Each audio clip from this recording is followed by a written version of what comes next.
Mesdames et messieurs, bonjour et bienvenue dans cette nouvelle revue de presse du mardi 9 mai 2023.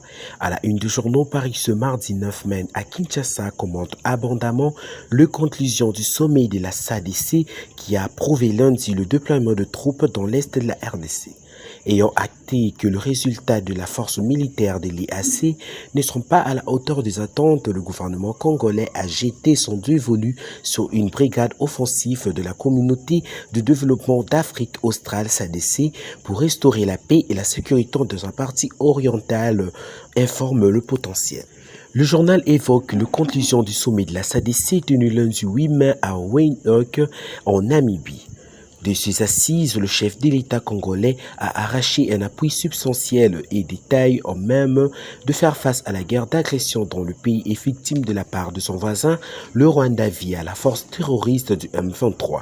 En clair, le sommet de Windhoek a approuvé le déploiement de la force de la SADC en RDC, précise le tabloïd.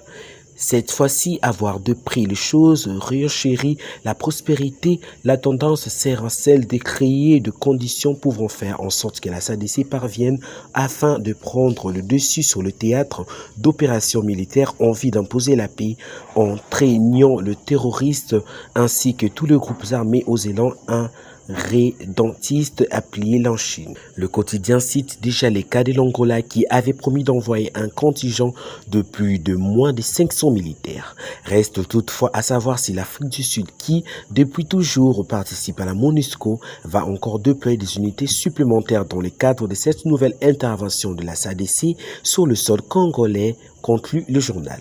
L'Avenir publie par ailleurs l'intégralité du communiqué final de ce sommet avec ce commentaire du ministre congolais des Affaires étrangères Christophe Lutundula. C'est clair que la SADC s'engage militairement sur le terrain et va déployer incessamment une force.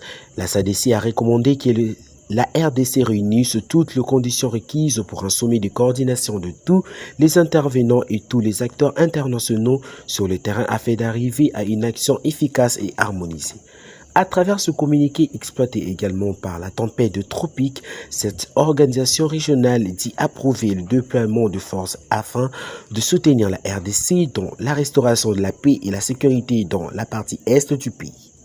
Le sommet a noté avec une grande inquiétude en ce qui concerne l'instabilité et la détérioration de la situation dans l'est de la RDC a réitéré sa ferme condamnation de la recrudescence de conflits et activités de groupes armés, y compris le rebelle du M23.